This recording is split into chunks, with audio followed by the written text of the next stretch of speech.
Hi friends, అందరికీ నమస్కారం. Friends, ఈ వీడియోలో ఇప్పుడిప్పుడే తెలంగాణ రాష్ట్ర వ్యాప్తంగా ఉన్నటువంటి ఇందిరమ్మ ఇండ్లు అంటే ఇల్లు లేనటువంటి వారందరికీ కూడా ఇందిరమ్మ ఇండ్లు కట్టుకునే దానికి రాష్ట్ర ప్రభుత్వం అయితే మనకు అవకాశం ఇచ్చిందండి. సో ఈ యొక్క ఇంటి నిర్మాణ పనులలో మీరు ఈ యొక్క చిన్న తప్పు చేశారంటే ఖచ్చితంగా మీకు ఇల్లు అయితే రద్దయిపోతుంది. సో మీకు ఇంటికి సంబంధించినటువంటి ఒక్క రూపాయి కూడా రాకుండా మీ యొక్క ఇల్లు అయితే క్యాన్సిల్ అయిపోతుంది. సో ఈ యొక్క మిస్టేక్ ఏంటి? అలాగే ఎవ్రీ మంత్ మనకు ఏ డేట్లో మనకు డబ్బులైతే మనకు యొక్క ఇందిరమ్మ ఇళ్ళకి సంబంధించిన డబ్బులు అమౌంట్ అయితే వేస్తారు. కంప్లీట్‌గా అయితే నేను మీకు ఈ వీడియోలో ఎక్స్‌ప్లెయిన్ చేస్తాను. వీడియోని ఎండ్ వరకు చూడండి, స్కిప్ చేయొద్దు. ఎవరైతే ఇందిరమ్మ ఇల్లు మాకు కావాలి, మాకు ఇల్లు లేవు, మేము కట్టుకోవాలని ఎవరైతే ఉంటారో అటువంటి వారిలో మీ యొక్క ఫ్రెండ్స్ అండ్ ఫ్యామిలీస్‌లో ఎవరైనా ఉన్నా గానీ, లేదా ఈ వీడియో చూస్తున్నటువంటి వాళ్ళు ఎవరైనా ఉన్నా గానీ ఖచ్చితంగా వీడియోని ఎండ్ వరకు చూసి మీ యొక్క ఫ్రెండ్స్ అండ్ ఫ్యామిలీకి కూడా వీడియోని షేర్ చేయండి. ఇక లేట్ చేయకుండా టాపిక్‌ని స్టార్ట్ చేద్దాం. ఫ్రెండ్స్, మనకు ముఖ్యంగా ఇందిరమ్మ ఇల్లు అర్హులకు మాత్రమే అందించాలని కలెక్టర్స్కి అయితే రాష్ట్ర ముఖ్యమంత్రి మనకు రేవంత్ రెడ్డి గారైతే ఆదేశాలు జారీ చేశారు.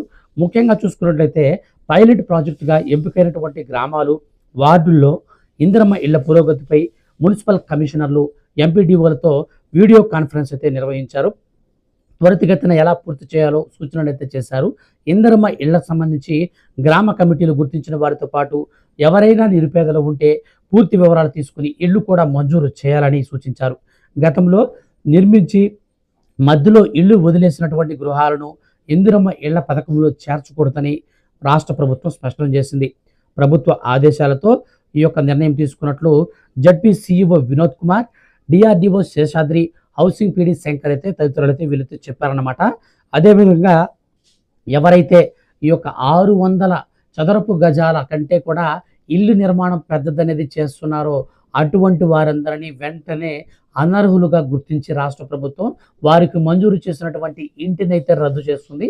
సో గుర్తుపెట్టుకోండి, మీకు ఈ యొక్క ఇందిరమ్మ ఇండ్లు అనేది మీరు కట్టుకుంటూ ఉంటే వాళ్ళు ఇచ్చినటువంటి కొలతల ప్రకారం కట్టుకోవాలి. 600 చదరపు అడుగుల కంటే మీరు మించి గనక ఇంటి విస్తీర్ణం పెంచి మీరు కట్టుకుంటామంటే కుదరదు. సో అట్లా కనుక మీరు కనుక కట్టుకుంటే ఖచ్చితంగా మీకు ఈ యొక్క పథకానికి సంబంధించి అనర్హత అయితే వచ్చి మీకు డబ్బులు అయితే రాకుండా ఆపేస్తారు.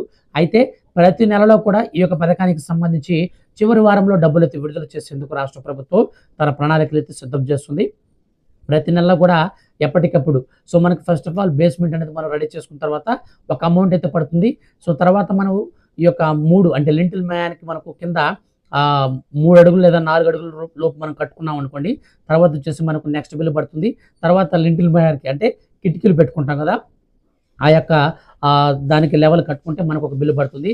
ఫైనల్గా మనకు వచ్చేసి స్లాబ్ లెవెల్ అయితే 9 అడుగులు కానీ లేదా కొంతమంది 10, 11 కూడా పెట్టుకుంటారు. సో ఆ యొక్క ఆ ఏరియాలో మనకు వచ్చేసి ఒక బిల్ పడుతుంది. ఇక లాస్ట్ అండ్ ఫైనల్గా మనకు స్లాబ్ అయితే వేస్తారు. స్లాబ్ వేసిన తర్వాత మరొక బిల్ అయితే పడుతుంది. సో స్లాబ్ వేసిన తర్వాత మనకు ప్లాస్టింగ్స్ ఉంటాయి. సో ఇవంతా కూడా కంప్లీట్ అయిన తర్వాత మళ్ళీ స్పెషల్గా రంగులు కూడా కుట్టి తీరాల్సిందే. రంగులు అనేటివి కూడా కుట్టితేనే మనకు పూర్తిగా అమౌంట్ అయితే మనకు గవర్నమెంట్ ఇస్తామని చెప్పినటువంటి ఆ యొక్క అమౌంట్ అంతా కూడా మనకు రావడం జరుగుతుంది. సో టోటల్గా మీరు 5 లక్షల రూపాయలకి బెనిఫిట్ అనేది పొందాలంటే ఇప్పుడు నేను చెప్పిన విధంగా మీరు చేస్తేనే మీకు 5 లక్షల రూపాయలు అనేది ఇంటికి సంబంధించి ఇవ్వడం జరుగుతుంది. లేదు కూడదనుకుంటే మాత్రం ఈ పథకం నుంచి తొలగించడం అయితే జరుగుతుంది. సో ఫ్రెండ్స్, ఇదండి ఈ వీడియోని మీ యొక్క ఫ్రెండ్స్ అండ్ ఫ్యామిలీస్లో అందరికి కూడా షేర్ చేయండి. చాలామందికి ఈ యొక్క ఇన్ఫర్మేషన్ అనేది తెలియదు. సో తెలియక చాలామంది అయితే ఇప్పటికీ ఈ పథకానికి సంబంధించి సరైన అవగాహన లేకుండా ఉన్నారు. ప్లీజ్ దయచేసి మన యొక్క రాష్ట్ర ప్రభుత్వం ఇచ్చేటువంటి ఇందిరమ్మ ఇళ్లకు సంబంధించి 5 లక్షల రూపాయలు పొందాలి అనుకుంటే ఖచ్చితంగా ఇప్పుడు నేను చెప్పినటువంటి విధానంలో అయితే మీరు ఇల్లు అయితే నిర్మించుకోండి. ఖచ్చితంగా మీకు డబ్బులు కూడా అయితే వస్తుంది. ఫర్దర్గా ఏ చిన్న అప్డేట్ వచ్చినా సరే మిస్ కాకుండా తెలుసుకోవాలనుకుంటే సబ్స్క్రైబ్ చేసుకోవడం మర్చిపోకండి. Thank you for watching.